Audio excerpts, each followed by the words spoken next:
Siskel and Ebert. Woody Harrelson, Elizabeth Shue, and Gina Gershon are entangled in a web of deceit in Palmetto. Vanessa Redgrave wonders what might have been in Mrs. Dalloway. And Marlon Wayans will do anything to outclass rival David Spade in Senseless.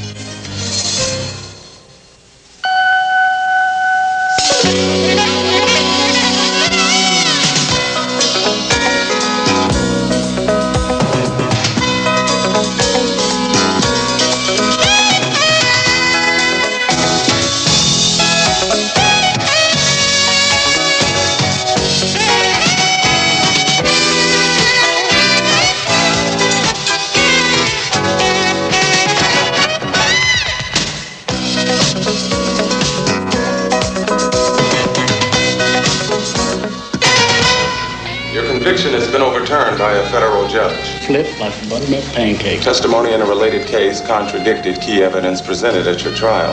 Woody Harrelson is released from prison but soon finds himself on the other side of the law in a fake kidnapping scheme engineered by Elizabeth Shue in the romantic detective story called Palmetto, and that's one of 6 new movies we'll be reviewing this week on Siskel and Ebert. I'm Roger Ebert of the Chicago Sun-Times. And I'm Gene Siskel of the Chicago Tribune. Our first film is Palmetto, which has a lot of visual style, 2 first-rate lead actors, but my heart sank as its tired premise unfolded, a double-crossing yarn about an inside family kidnapping job. Let's see, we've had similar stories in Fargo and Excess Baggage, and the double-crossing plot is done a lot these days.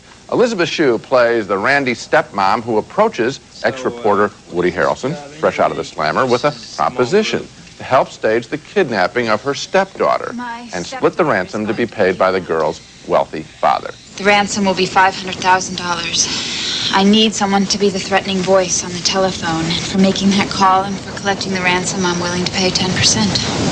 That's $50,000. Harrelson ends up meeting the girl to be kidnapped, and she's a looker played by Chloe Sevigny. Can I get you a Coke or something? Don't you have anything stronger than that? Oh, no, the law says you gotta be 21 to drink in this thing. So? I always obey the law. The story becomes more complicated when Harrelson's girlfriend, played by Gina Gershon, catches him with the kidnapping money. What's going on? Nina, nothing is going on. Nothing. This is about that girl, isn't it? The one that was kidnapped. Palmetto is attractive, but I have simply seen too many stories built along the lines of this one. I'd rather spend more time with fewer characters and fewer plot twists. A mixed review, but thumbs down for me. You're right on the money, Gene. This is a movie that has one of those twist and twist and twist again, and then everything else is wrong things where finally you just say, oh, come on, you're just toying with me here. Early on you say it, right? Yeah. I mean, not at the end. And then you find out they were really toying with you. Now, good actors. Of course. Good scenery. Florida is a great state for film noir. Look at Body Heat, for example. Right. But the direction doesn't really get the irony and the style going. It's too plotting. And then the story just... and I think this is a case of why are we getting all of this kind of stuff? Because a new generation of filmmakers is in love with film noir, as every generation falls in love with them. But this one was directed by Volker Schlondorf, who is over 60 and really ought to know better. Well, he should. Okay, next movie. Our next movie stars Marlon Wayans of the large and talented Wayans family, playing a college student who needs tuition money and agrees to be a guinea pig in the test of an experimental new drug. What the drug does is incredibly enhance his 5 senses, but the experiment backfires when he takes a double dose. In this scene, 4 of his senses are working super well, but his vision has shut down. You seen Patrick Ewing's Got Milk commercial? Man, Got Milk? I had milk. I seen Patrick Ewing's ugly ass drinking it. He make a brother lactose intolerant. He look like a Haitian Sasquatch. Jamaican.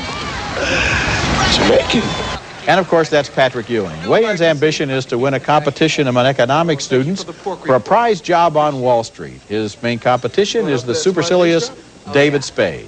I'm kind of the pace car in this employment 500. 3.8 GPA, varsity sailing, Kappa House social chairman. Your dad runs the 3rd largest bank in Manhattan. Oh, yeah, and that.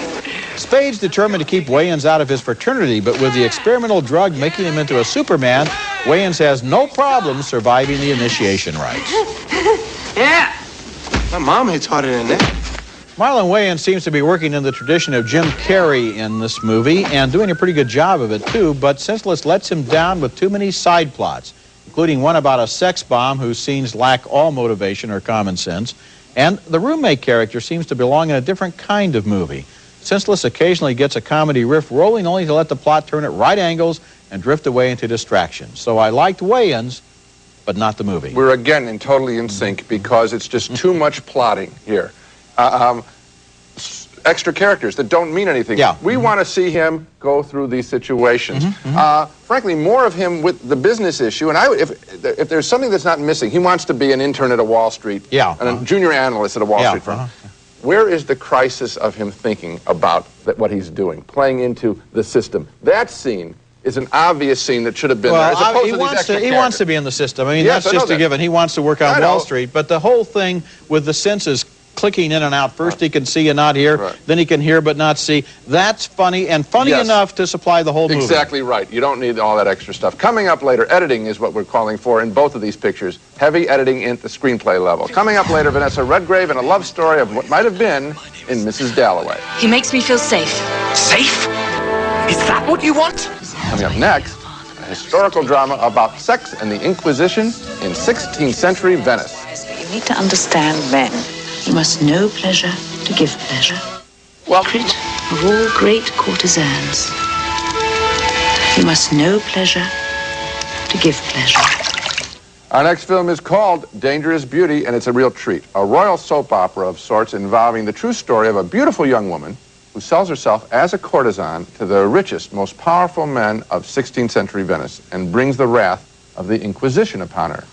The character of Veronica Franco, played by the lovely Catherine McCormick, wants to marry a man above her station. And to snare him, her mother, Jacqueline Bissett, suggests something shocking, that she become a courtesan, a sexual companion for hire.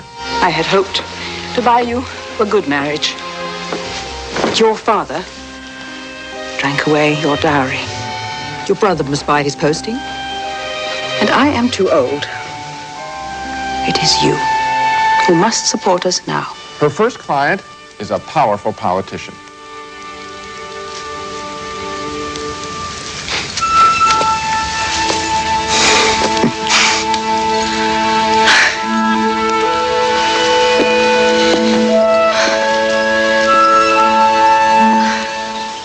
So, you didn't tell me everything. How could I? Here she teases the man she really loves, played by Rufus Sewell, who has since married for money. Why, Marco Venier, I do believe you're jealous. One can only be jealous of what one cannot have. And you cannot have me. There's not a woman in Venice I can't have. And there's not a man in Venice that I can't have. As that story unfolds, Veronica travels in heady company, including no less than the King of France. Who's that? She's not with the others. Veronica Franco, Your Excellency. The poetess. She a courtesan? She is, Your Highness. Tell her to come forward. Dangerous Beauty is recommended for mature audiences and those with an interest in history. I was often fascinated by it. Boy, I was too. First of all, I liked the look of the movie. Sure. These shots in Venice, and they used special effects to clear out the motorboats and put in the gondolas. I know. Then the story. You know, with the controversy going on in Washington right now, we've heard about how Europeans are amazed at America's puritanical streak. And in Europe, they assume that the heads of state fool around. You know, they've been doing that for 400 years. Well, this is a movie about a woman who is very realistic, and so is her mother, about exactly what is open to a woman in Venice in the 16th century. That's right. And she gets right to the center of power and is a wonderful consort for these men in intellectual ways. The point is, she keeps saying a woman is sexy not because of her body, but because of her mind. It's an interesting character. Also, in addition to the character, I want to go back to the history being taught here. And here's something that brings in a lot of fascinating material in a very quick way. The final sequence with the Inquisition, with church against state, that's very well written. Yes, and you know, another thing, this could have been kind of a serious historical drama. What I also like, in addition to everything we talked about, is the fact that it's lighthearted, it's sexy, it's pretty, it's romantic, and it's funny. It's got everything. That is a recommendation. When we come back, Vanessa Redgrave stars as Mrs. Dalloway, a woman whose life might have turned out very differently.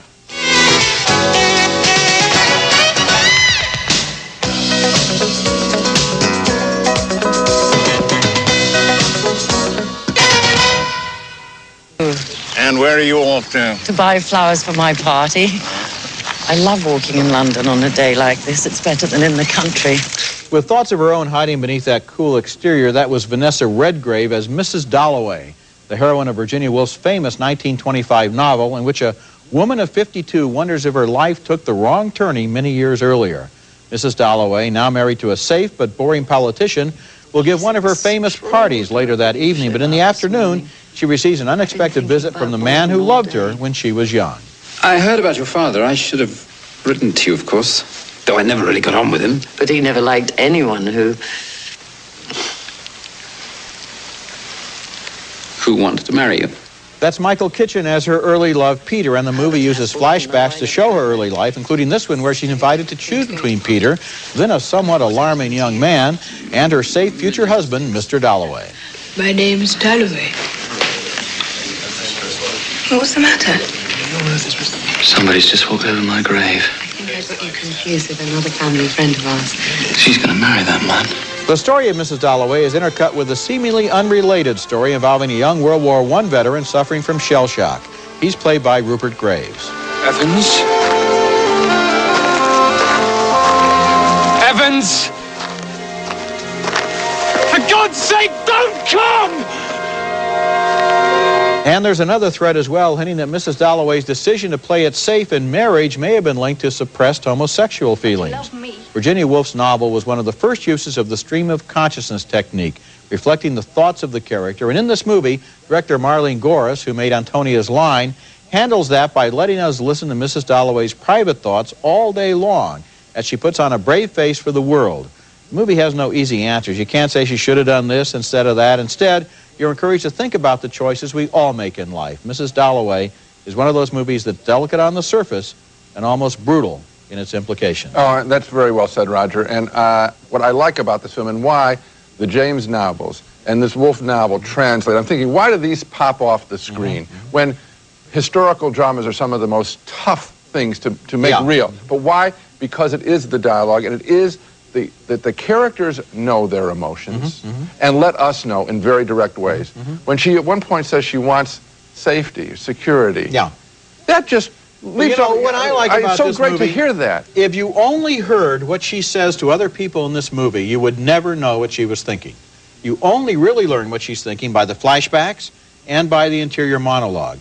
And so often in life, I think people like Mrs. Dalloway do go through life, living in their memories and in their private thoughts, and just being real polite to everyone on the outside. But again, we do get to know these characters in ways we don't get to know American characters, because they, again, are in the service typically of an action sequence. That's right. Or in service of the plot, not in service of their emotions. And you're handicapping actors. Think about it. An actor is only dealing with emotions, and we don't get to hear them. You're right. You're right. Coming up next, the story of a brutal drunk who inherits his father's callousness. Gary Oldman's Nil by Mouth is next.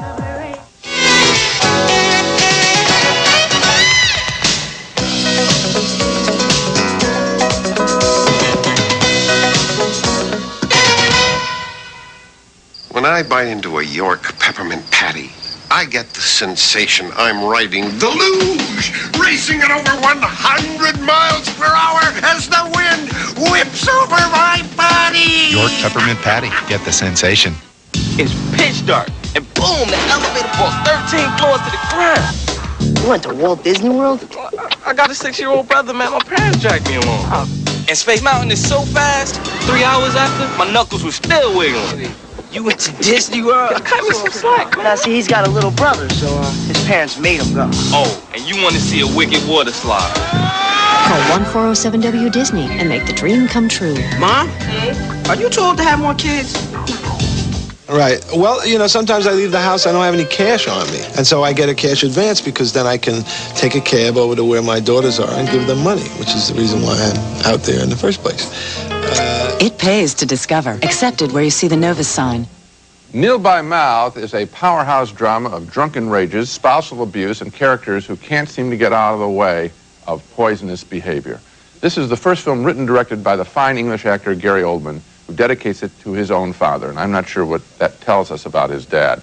The story is of a sick marriage between a vicious drunk named Ray and his abused wife Valerie, who accepts him back in her life after he has beaten her brutally for the umpteenth time. This time so badly she has miscarried their child. This is Ray Winstone and Kathy Burke in a pair of unforgettable performances. Coming on. We ain't got room to go back to, Ray. Everything in that place is smashed. Jesus, I mean, I feel like you really must hate me. Don't hate you. Well, I don't feel loved. I mean, that ain't love.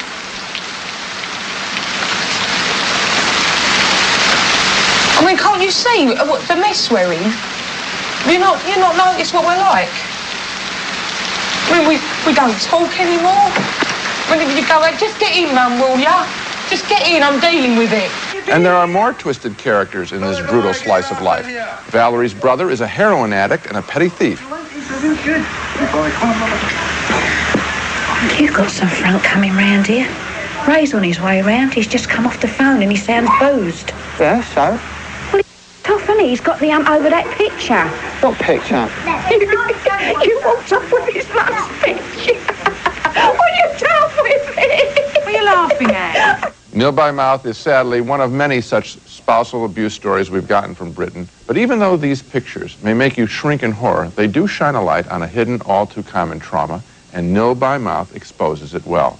Congratulations to writer-director Gary Oldman. Oh, I agree, too. I think this is one of the year's best pictures. I've seen it twice now, and it is so true and so unflinching, and yet so psychologically complicated, because here is this brutal man who has a nice side. We see that he has a loving side, and he can be a nice father, but at the same time, when he drinks, he goes into this Jekyll and Hyde personality transformation. And then, in a key scene late in the movie, he talks about his own father. His own father, who was never there, who just sat in the chair drinking all the time and never gave him a hug. Nothing by the mouth, nothing positive by the nil by mouth. Nothing came out that way, only bad things went in. And you realize this monster feels inside himself like a brutalized child. He is still angry at his own father. You see, it's passed from generation to you know, now people know this subject matter because we've seen it, you know, on talk shows and all this.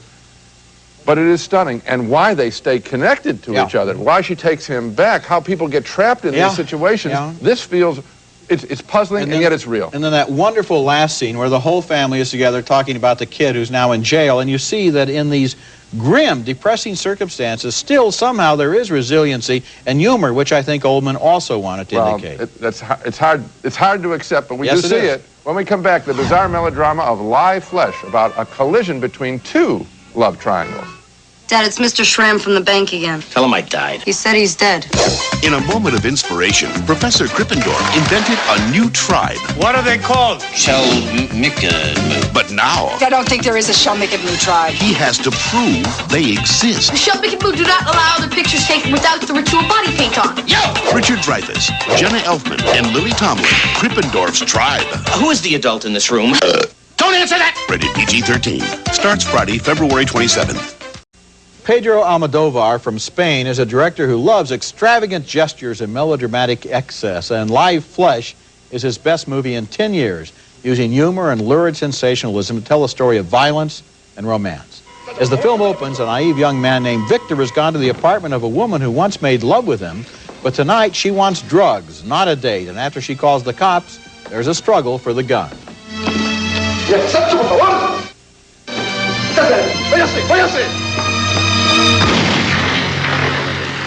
The younger cop is shot, and the would-be Romeo is sent to jail.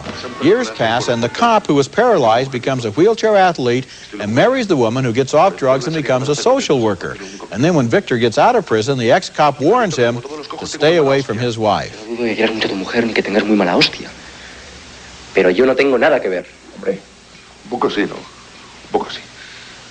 Yo antes de conocerte miraba para arriba, miraba el sol, las estrellas, la luna. Después de conocerte tengo que mirar al suelo. That's Liberto Rabal as Victor and Javier Bardem as the paralyzed man. Meanwhile, Victor has an affair with the wife of the older cop who teaches him the ways of love. Lección número 11. ¿Qué toca hoy? Hoy toca lo que tú quieras. Ah, no. Lo que yo quiero no.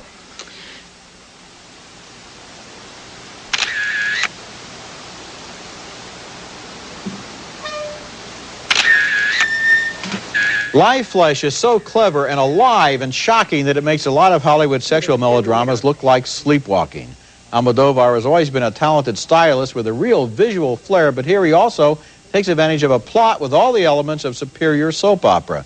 Based on a novel by the British thriller writer Ruth Rendell, Live Flesh is one of the most flamboyantly entertaining European films in a long time. It's got all the energy that Palmetto was lacking. That's a good comparison. And maybe it's that he's working off of someone else's story that focuses him a little bit, because frequently, as you said, in his recent pictures, they've been a lot of flash, but nothing of substance. Off on a tangent, and here he has a tightly, it's only really 4 main characters and the various ways that they connect. But also, what is distinctive about him, of course, is the use of sex as weaponry. Yes. And here we see it being played for real. It really counts for them. It's not a gimmick. Sometimes we think things have been introduced as a gimmick in his pictures. Not here. Yeah, and didn't you like the way it looked? All those bright colors. I mean, there's always, it's just like lots of action on the screen. Day glow. Now let's take another look at the movies we reviewed on this show. 2 thumbs down for the disjointed Palmetto with Woody Harrelson, which has the elements of good film noir, but not the wit. 2 more thumbs down for Senseless, a promising comedy sidetracked by distractions. 2 thumbs up, though, for the audacious and seductive Dangerous Beauty, a historical melodrama with a bravura performance by Catherine McCormack as a Venetian courtesan. 2 more thumbs up for Vanessa Redgrave and Mrs. Dalloway, a performance where all the secrets are under the surface. 2 very enthusiastic thumbs up for Gary Oldman's triumphant and powerful directing debut in Nil by Mouth, with its hard truth about a damaged family. And finally, 2 more thumbs up for Pedro Almodovar's extravagant melodrama, Live Flesh, his best film in a decade, and we have agreed on every movie on this show. Which proves that one of us is learning something, and I think it's me. Okay. I mean you. Okay. Remember, you can hear our reviews on the web at Siskel-Ebert.com. Next week, we'll be back with reviews of more new movies, including Krippendorf's Tribe, a comedy starring Richard Dreyfuss and Jenna Elfman. That will be the subject of our film, a rare, primitive circumcision ritual. Also, Dark City. Who are you? We might ask the same question. Yes. Sleep now. Science fiction thriller starring Rufus Sewell and William Hurt. That's next week, and until then, the balcony is closed. Now on video, Ewan McGregor stars in this critically acclaimed comedy. Sex, drugs, and rock and roll, eh, girls? I don't think we can do without drugs and rock and roll. Blast off. Rent it now. Around 3 o'clock every day, I get a little crazy. I have to have this sweet hit. Luckily, this new healthy choice pudding really does the trick. Chocolate, raspberry, French, vanilla. With healthy choice, you can eat what you like. If you're thinking about consolidating bills or getting a home improvement loan, call First Plus at 1-800-510-PLUS. At First Plus, we're working first for you. Carnation Instant Breakfast, packed with 21 essential vitamins and minerals. It's a healthy start to your day. Carnation Instant Breakfast from Nestle.